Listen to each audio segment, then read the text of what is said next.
മരിക്കാൻ പ്രത്യേകിച്ച് കഴിയൊന്നും വേണ്ട. ബോധം പോയ ആ ഘട്ടം തന്നെ വേണമെങ്കിൽ ചില ആൾക്കാർ മരണം വലിയൊരു സംഭവമായിട്ട് എടുക്കുമല്ലോ. അതിൻ്റെ ഒന്നും കാര്യമൊന്നുമില്ല. മരണം എന്ന് പറയുന്നത് വളരെ ഒഴിവാക്കാൻ പറ്റാത്ത നിസ്സാരമായ ഒരു കാര്യമാണെന്ന് വേണമെങ്കിൽ നമുക്ക് കരുതാവുന്നതാണ്. മരണത്തെ നമ്മൾ പർവ്വതീകരിച്ചിട്ട് വലിയൊരു സംഭവമാണെന്ന് വിചാരിക്കേണ്ട ആവശ്യമില്ല. മരണം നമുക്ക് എല്ലാവർക്കും ഭയമുള്ളത് തന്നെയാണ്. നമുക്ക് വേണ്ടപ്പെട്ട ആളുകളിൽ നിന്ന് വിട്ടു നിൽക്കുക എന്ന് പറയുമ്പോൾ നമുക്ക് ചിന്തിക്കാൻ പോലും കഴിയില്ല. എന്നേക്കുമായി നമ്മൾ അവരിൽ നിന്ന് അകലാൻ പോവുകയാണെന്ന് മനസ്സിലാവുന്ന ആ നിമിഷം നമ്മൾ തകരും. എല്ലാവർക്കും മരണം പേടിയാണ്. പക്ഷെ ശ്രീനിവാസൻ എന്ന് പറയുന്ന മഹാനായ മനുഷ്യന് സിമ്പിൾ ആയിരുന്നു എന്നുള്ളതാണ്. അദ്ദേഹം അത് ആ രീതിയിലാണ് കണ്ടിട്ടുള്ളത്. മുൻകൂട്ടി അറിയാം എല്ലാവരും മരിക്കുമെന്ന് നമുക്ക് എല്ലാവർക്കും അറിയാം. ഒരാൾക്കും ഇതിൽ നിന്ന് ഓടി ഒളിക്കാൻ കഴിയില്ല എന്നുള്ളതാണ്. മരണത്തെക്കുറിച്ച് അദ്ദേഹം പറയുന്ന ഈ വാക്കുകൾ ഒരുപക്ഷെ നമ്മൾ ഒരുപാട് ചിന്തിപ്പിക്കുക എന്നുള്ളതാണ്. ഒരുപാട് നല്ല നല്ല മുഹൂർത്തങ്ങൾ നമുക്ക് സമ്മാനിച്ചിട്ടാണ് ആൾ ഇവിടുന്ന് പോയിട്ടുള്ളത്. ഇപ്പോ നാടോടിക്കാറ്റിലെ ചില സീനുകളൊക്കെ കാണുമ്പോൾ ആദ്യം ചിരിച്ചിരുന്നു, ഇപ്പൊ സങ്കടം വരിക എന്നുള്ളതാണ്. പല തമാശ സീനാണെന്നുണ്ടെങ്കിലും അല്ല, ശ്രീനിവാസൻ നടന്നു പോകുന്ന ഏതെങ്കിലും ഒരു ദൃശ്യം കാണുമ്പോൾ തന്നെ മനസ്സിനകത്ത് ഭയങ്കര വിങ്ങലാണ്. ഈ 2025 തുടക്കം മുതൽ ഈ അവസാനം വരെ ഒരുപാട് നല്ല നടന്മാര്, ഒരുപാട് കലാകാരന്മാര് നമുക്ക് നഷ്ടപ്പെട്ടു എന്നുള്ളതാണ്. സത്യത്തില് ഈ ഒരു വർഷം നമുക്ക് എല്ലാവർക്കും നഷ്ടം തന്നെ ഉണ്ടാക്കിയിട്ടുള്ളൂ ഞാൻ വിശ്വസിക്കുന്നത്. ലാഭമൊന്നും ഈ വർഷത്തിലില്ല. നമുക്ക് ഏറ്റവും പ്രിയപ്പെട്ടവര്, നമ്മൾ ഒരുപാട് ചിരിപ്പിച്ച ആളുകൾ നഷ്ടപ്പെട്ടു എന്നുള്ളതാണ്. അദ്ദേഹം ഏറ്റവും അവസാനം അധികം ഇന്റർവ്യൂകളൊന്നും കൊടുത്തിട്ടില്ല. സംസാരിക്കുമ്പോൾ നമുക്കത് മനസ്സിലാവുന്നില്ലായിരുന്നു എന്നുള്ളതാണ്. അദ്ദേഹത്തിന് ആദ്യം ആശുപത്രിയിൽ അഡ്മിറ്റ് ചെയ്തതിന് ശേഷം അദ്ദേഹം മാതൃഭൂമി കൊടുത്ത ഇന്റർവ്യൂവിന്റെ ഒരു ചെറിയ ഭാഗം ഒന്ന് കാണിക്കാം. എന്തിനാണ് പേടിക്കുന്നതെന്നാണ് എനിക്ക് മനസ്സിലാവാത്തത്. എനിക്ക് പേടിയേ തോന്നിയില്ല. ഇത്രയുള്ളൊരു മരണം എന്നാണ് തോന്നിയത്. ഇതൊരു മരണം തന്നെയായിരുന്നു ശരിക്കും. മരണം കഴിഞ്ഞിട്ടാണ് ഞാൻ വന്നത്. അത് ബോധമില്ലല്ലോ. പിന്നെ ബോധമില്ലാത്ത സമയത്ത് മരിച്ചുപോയില്ലേ. വിനുവാണ് എൻ്റെ ജീവൻ തിരിച്ചു കൊണ്ടുവന്നത്. അതുകൊണ്ട് ഇനി അങ്ങോട്ടുള്ള എൻ്റെ ജീവിത ചെലവൊക്കെ വിനു വഹിക്കണം.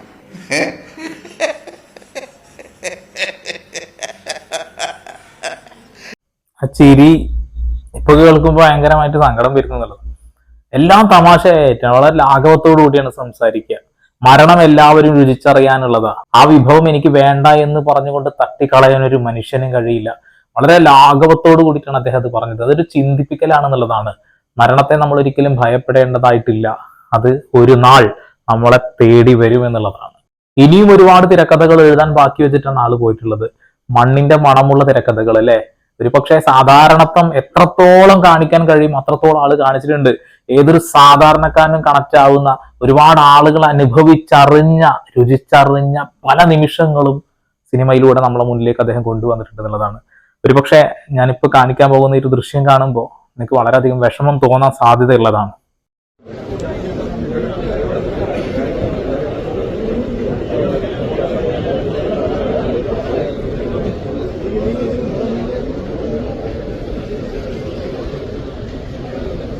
എല്ലാം നഷ്ടപ്പെട്ടു. ലാലേട്ടനും ശ്രീനിവാസനും ഒരുമിച്ചുള്ള ഒരുപാട് സിനിമകൾ, നാടോടിക്കാറ്റ്, അക്കരെ ഒരുപാട് സിനിമകളുണ്ട്.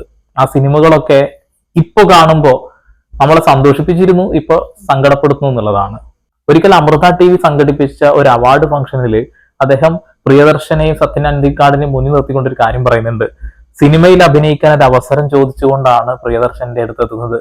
അന്ന് പ്രിയദർശൻ തന്റെ കയ്യിൽ ഒരു പേന കൊടുത്തിട്ട് പറഞ്ഞത്രേ, സിനിമയിൽ അഭിനയിക്കണമെങ്കിൽ നീ തിരക്കഥയും കൂടി എഴുതേണ്ടി വരും എന്നുള്ളത്. അതുവരെ തിരക്കഥ എന്താണെന്ന് അറിയാത്ത ആ ഒരു മനുഷ്യനെ ആദ്യമായി തിരക്കഥ എഴുതാൻ പ്രേരിപ്പിച്ചത് പ്രിയദർശനാണെന്ന് പറയുന്നത്. അതേപോലെ സത്യൻ അന്തിക്കാടിന് ഒരുപാട് സിനിമകളിൽ തിരക്കഥ അദ്ദേഹം എഴുതിയിട്ടുണ്ട് എന്നുള്ളതാണ്. അങ്ങനെ ഒരുപാട് നല്ലത് നമുക്ക് തന്നിട്ടുണ്ട്. ചീത്തതിനേക്കാൾ കൂടുതൽ നന്മ തന്ന ഒരു മനുഷ്യനാണ് എന്ന് പറയേണ്ടി വരും. മലയാള സിനിമക്കകത്ത് ഒരുപാട് ചതിയന്മാരുണ്ട്. പുതുതായി വരുന്ന ആളുകൾ ശരിക്കും ഒന്ന് നോക്കണം, വലിയ വാരിക്കുഴി അവിടെ ഉണ്ട് എന്നൊക്കെ പറഞ്ഞ് നമുക്ക് ഒരുപാട് ഇൻഫർമേഷനും കൂടി തന്നൊരു മനുഷ്യനാണ്. അദ്ദേഹത്തിന് ദൈവവിശ്വാസം ഇല്ലായിരുന്നു. ഒരു പക്ഷേ ആദ്യ കാലഘട്ടങ്ങളിൽ അദ്ദേഹം പറഞ്ഞ ദൈവം ഇല്ല എന്നുള്ളത് തന്നെയാണ്. അവസാനം ദൈവത്തിലേക്ക് തന്നെ എല്ലാവരും ചുരുങ്ങുന്ന ഒരു കാര്യം കൂടി നമ്മൾ കണ്ടു എന്നുള്ളതാണ്. ഇംഗ്ലീഷ് മരുന്നുകൾക്കെതിരായിരുന്നു ആള്. ആയുർവേദമായിരുന്നു ഏറ്റവും കൂടുതൽ താല്പര്യം. പക്ഷെ എല്ലാവരും അവസാനം എത്തിപ്പെടുന്നത് ഇങ്ങനെയൊക്കെയാണ് എന്നുള്ളതാണ്. മരിക്കും നമ്മളെല്ലാവരും ഒരിക്കൽ, പക്ഷെ പലരും ഒന്നും നേടാതെ മരിച്ചു പോകാറുണ്ട് എന്നുള്ളതാണ്. ഇവിടെ ശ്രീനിവാസനും മമ്മൂക്കയും തമ്മിലുള്ള ഒരു വലിയ കണക്ഷനെ കുറിച്ച് ഇപ്പോ സോഷ്യൽ മീഡിയയിൽ ഇങ്ങനെ വലിയ ചർച്ചയാവുന്ന ഒരു വീഡിയോ ആണ്.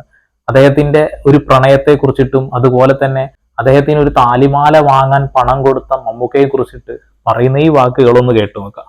നാട്ടിലുള്ള ഒരു പെൺകുട്ടിയുമായിട്ട് ഒരു പ്രണയമുണ്ടായി. ഈ സാമ്പത്തികമൊന്നും നോക്കിയിട്ടല്ലല്ലോ പ്രണയിക്കുന്നത്, പ്രണയിച്ച് പോവുകയാണല്ലോ. ആ സമയത്ത് ഇന്നസെന്റ് പുള്ളി എൻ്റെ കയ്യിൽ ഒരു 400 രൂപ തന്നു. ഞാൻ ചോദിച്ചു, നിങ്ങളുടെ കയ്യിൽ പൈസയൊന്നുമില്ലല്ലോ, ഇത് എവിടുന്ന് ഈ 400 രൂപ കിട്ടി? അപ്പോൾ പുള്ളി പറഞ്ഞു, ആലീസിന്റെ വള, ഈ വളക്ക് മാർവാടിയുടെ കടയിൽ കിടന്നിട്ട് നല്ല ശീലമുള്ള വളയാ, നീ കൊണ്ടുപോയിക്കോ എന്ന് പറഞ്ഞു. അങ്ങനെ ആ 400 രൂപയും കൊണ്ടാണ് ഞാൻ നാട്ടിലേക്ക് എത്തുന്നത്. വൈകുന്നേരമായപ്പോൾ അമ്മ പറഞ്ഞു, അവിടെ കഴുത്തിലൊരു താലി കെട്ടണം, സ്വർണത്തിന്റെ താലി കെട്ടണം. ഞാൻ പറഞ്ഞു, സ്വർണത്തിന്റെ താലി കെട്ടാൻ എൻ്റെ കയ്യിൽ പൈസയൊന്നുമില്ല, നടക്കില്ല, അതില്ലാതെ പറ്റില്ല എന്ന് പറഞ്ഞിട്ട് അമ്മ ഒരുപാട് വാശി പിടിച്ചു. ഞാൻ മമ്മൂട്ടിയുടെ അടുത്ത് പോയി, രാത്രിയാണ്. അപ്പോൾ ഞാൻ പറഞ്ഞു, ഇങ്ങനെ നാളെ എൻ്റെ കല്യാണമാണ്, നാളെ റേസ് ഓഫീസിൽ വെച്ചിട്ട് ആരെയും ക്ഷണിക്കുന്നൊന്നുമില്ല, എനിക്കൊരു 2000 രൂപ വേണം, ഒരു ആവശ്യമുണ്ടെന്ന് പറഞ്ഞു. അപ്പോൾ 2000 രൂപ അദ്ദേഹം തന്നു. അങ്ങനെ ഞാൻ ഇതുകൊണ്ട് സ്വർണത്തിൻ്റെ ഒരു താലി വാങ്ങിച്ചു. രജിസ്റ്റർ ഓഫീസിൻ്റെ വരാന്തയിൽ വെച്ചാണ് ഞാനത് എൻ്റെ ഭാര്യയായ അവരുടെ കഴുത്തിൽ കെട്ടുന്നത്. അപ്പോൾ ഞാൻ പറഞ്ഞത് ഇത്രയുമാണ്, ഒരു ക്രിസ്ത്യാനി തന്ന 400 രൂപ, മുസ്ലിമായ മമ്മൂട്ടി തന്ന രൂപയ്ക്ക് ഹിന്ദുവായ പെൺകുട്ടിയുടെ കഴുത്തിൽ ഞാൻ കെട്ടിയ സ്വർണ്ണത്താലി. എന്ത് മതം, ആരുടെ മതം, എവിടെയുള്ള മതം, ഒന്നിലും നമ്മൾ വിശ്വസിക്കാതിരിക്കുന്നത് നല്ലത്, അല്ലെങ്കിൽ എല്ലാത്തിലും വിശ്വസിക്കണം. ഒന്നിൽ വിശ്വസിക്കാതിരിക്കുക നല്ലത്, അല്ലെങ്കിൽ നമ്മൾ എല്ലാത്തിലും വിശ്വസിക്കണം. അദ്ദേഹത്തിന്റെ ജീവിത അനുഭവം കൊണ്ട് അദ്ദേഹം പറഞ്ഞ വാക്കുകളാണ്. പക്ഷെ പലപ്പോഴും മാറ്റങ്ങൾ വന്നിട്ടുണ്ട് പല വാക്കുകൾക്കും. കമ്മ്യൂണിസ്റ്റുകാരനായിരുന്നു, അവസാനം കമ്മ്യൂണിസ്റ്റ് വിരോധിയായി. ഈശ്വരവിശ്വാസി ആയിരുന്നില്ല, പിന്നീട് ഈശ്വരവിശ്വാസിയായി. അങ്ങനെ പല രീതിയിലുള്ള മാറ്റങ്ങൾ പലർക്കും വരുന്നു. എന്നാലും മരണത്തെക്കുറിച്ച് അദ്ദേഹം പറഞ്ഞത്, മരണം അത് ഇത്ര സിമ്പിൾ ആയിരുന്നു എന്നുള്ളതാ. ഒരിക്കൽ ഞാൻ മരിച്ചതാണ്, ബോധമില്ലാത്ത ആ ഒരു സമയത്ത് അത് തന്നെയല്ലേ മരണം എന്നുള്ളത്. ഏതൊരു ദിവസവും ശ്രീനിവാസന്റെ ഏതെങ്കിലും ഒരു ഡയലോഗ് പറയാതെ നമുക്ക് കടന്നു പോകാൻ കഴിയില്ല എന്നുള്ളതാണ്. അത്രക്ക് നമ്മളെ ചിന്തിപ്പിച്ചതും ചിരിപ്പിച്ചതും ഒരു മനുഷ്യനാണെന്നുള്ളതാണ്. ഈ ദൃശ്യം നിങ്ങളൊന്ന് കണ്ടു നോക്കി. ലാലേട്ടനും മമ്മൂക്കയും അവസാനം തന്റെ സുഹൃത്തിന്റെ മുന്നിൽ ഇരിക്കുന്നതാ. അവസാനത്തെ ആ നിമിഷമാണ്. വേണ്ട, ഞാൻ പോവാ. വീണ്ടും നീ എന്നെ റാസ്കൽ എന്ന് വിളിക്കുന്നതിന് മുമ്പ് ഞാൻ പോവാ. ഇരിക്കാൻ പറഞ്ഞത് SI അല്ല, നിന്റെ പഴയ സതീർത്ഥൻ രാജേന്ദ്രനാണ്. ഒരാളെ തന്നെ 2 ആളായി കാണാനുള്ള വിദ്യയൊന്നും എനിക്ക് വശമില്ല.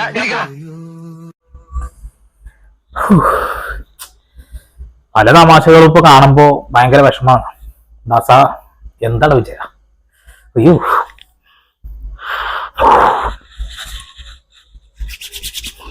പറയാൻ പറ്റുന്നത് ചില വാക്കുകള്. ചെറുപ്പത്തില് ദൂരദർശൻ ചാനലിലാണ് നമ്മൾ ഈ പരിപാടി കാണുന്നത്, ഈ സിനിമകള്. നമുക്ക് ഇത്ര കണക്ഷൻ വരുന്നുണ്ടെങ്കിൽ ലാലേട്ടനും നമുക്കൊക്കെ എത്ര ഉണ്ടാവൂലേ? ഞാൻ അത് ധൈര്യം എടുത്തത് വീഡിയോ ചെയ്യാൻ വന്നാടോ, പറ്റണില്ല. അദ്ദേഹത്തിന്റെ ആത്മാവിന് നിത്യശാന്തി ലഭിക്കട്ടെ, വേറെ ഞാൻ പറയണേ.